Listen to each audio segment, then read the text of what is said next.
नमस्कार दोस्तों, मैं हूँ कृति सिंह और आप देख रहे हैं मेरा YouTube channel law easy notes. Law को समझना हो गया है इजी। दोस्तों, आज हम बात करेंगे फैक्टम बैलेट के सिद्धांत की।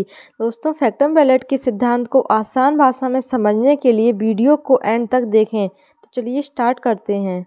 दोस्तों, आज हम आपको बताएंगे कि फैक्टम बैलेट का सिद्धांत किसने लागू किया, इसका मतलब क्या होता है और यह किससे संबंधित है। दोस्तों, फैक्टम बैलेट का सिद्धांत हिंदू लॉ यानी कि पारिवारिक विधि से संबंधित होता है। दोस्तों, प्राचीन समय में हिंदू विधि में बाल विवाह का प्रचलन था। दोस्तों, बाल विवाह के कारण समय से पहले यौन संबंध के कारण जल्दी गर्भ धारण हो जाता था। कम उम्र की वजह से महिला और उसके बच्चे पर इसका प्रभाव पड़ता था और उन दोनों का सही से विकास नहीं होता था। इस अनुचित कार्य को उचित ठहराने के लिए अंग्रेजों ने फैक्टम बैलेट का सिद्धांत लागू करवाया था, जिसके अनुसार यह विवाह पूर्ण और वैध माना जाता था। दोस्तों, रोमन भाषा में एक कहावत है कि जो नहीं किया जाना चाहिए वह पूरा होने पर वैध हो जाता है। यह फैक्टम बैलेट का सिद्धांत की उत्पत्ति भी इसी कहावत से हुई है। इस फैक्टम बैलेट के सिद्धांत का भी यही अर्थ है कि जो कार्य नहीं होना चाहिए, यदि वह कार्य पूरा हो जाता है तो वह वैध समझा जाएगा। दोस्तों, कभी कभी हम पढ़ते हैं कि फैक्टम बैलेट का सिद्धांत हिंदू विवाह से संबंधित है और कभी कभी हम पढ़ते हैं कि फैक्टम बैलेट का सिद्धांत दत्तक ग्रहण से संबंधित है। तो दोस्तों, हम आपको बता दें कि यह सिद्धांत दोनों से संबंधित है। यह सिद्धांत हिंदू विवाह और दत्तक ग्रहण दोनों में लागू किया जा सकता है, लेकिन ज़्यादातर यह सिद्धांत हिंदू विवाह में लागू किया जाता है। दोस्तों, भारतीय कानून के अनुसार लड़के के लिए शादी की उम्र 21 वर्ष और लड़की की उम्र 18 वर्ष होनी चाहिए।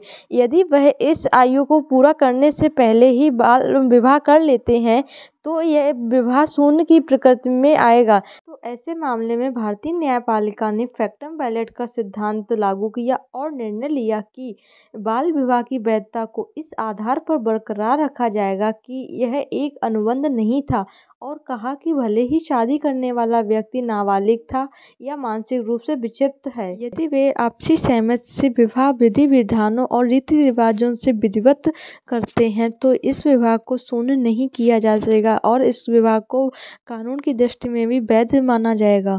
दोस्तों, फैक्टम बैलेट सिद्धांत की स्थापना उन प्रथाओं और अनुष्ठानों को उचित ठहराने के लिए की गई थी जो गैर कानूनी और अशून्य माने जाते थे। उदाहरण के लिए, जैसे दोस्तों मान लीजिए लड़का लड़की नाबालिग हैं और उन्होंने आपसी सहमति से विवाह कर लिया है और यह विवाह विधिवत विधि विधानों और रीति रिवाजों से संपन्न किया गया है, तो इसको अमान्य नहीं समझा जाएगा। न्यायालय फैक्टम बैलेट का सिद्धांत लागू करके इसको वैध घोषित कर देगी। लेकिन दोस्तों, प्रेजेंट टाइम में बाल विवाह करना अपराध माना गया है। यदि कोई व्यक्ति बाल विवाह करता है तो उसके लिए सजा का प्रावधान किया गया है, जिसमें 2 साल की सजा और 1 लाख रुपए तक का जुर्माना हो सकता है।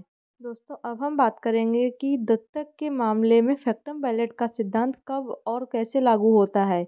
दोस्तों, एक वैध दत्तक लेने के लिए कुछ नियम कानून होते हैं जिनका पालन करना अनिवार्य होता है। यदि किसी भी स्थिति में उन कानूनों और नियमों का पालन करना छूट जाता है तो इस प्रकार की विशिष्ट गोद लेने को उचित ठहराने के लिए फैक्टम बैलेट के सिद्धांत का प्रयोग किया जाता था और उस दत्तक को वैध घोषित करवाया जाता था जिन्हें अनियमित और दोषपूर्ण माना जाता था।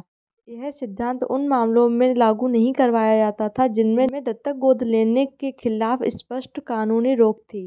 दोस्तों, मिताक्षरा और दाय भाग में इकलौते पुत्र को दत्तक के रूप में गोद लेने के लिए मना किया गया है, लेकिन यदि कोई दंपति इकलौती संतान को गोद लेता है तो वहाँ पर फैक्टम बैलेट का सिद्धांत लागू होता था और उस संतान को वैध माना जाता था जो मिताक्षरा और दाय भाग के अनुसार निषेध थी।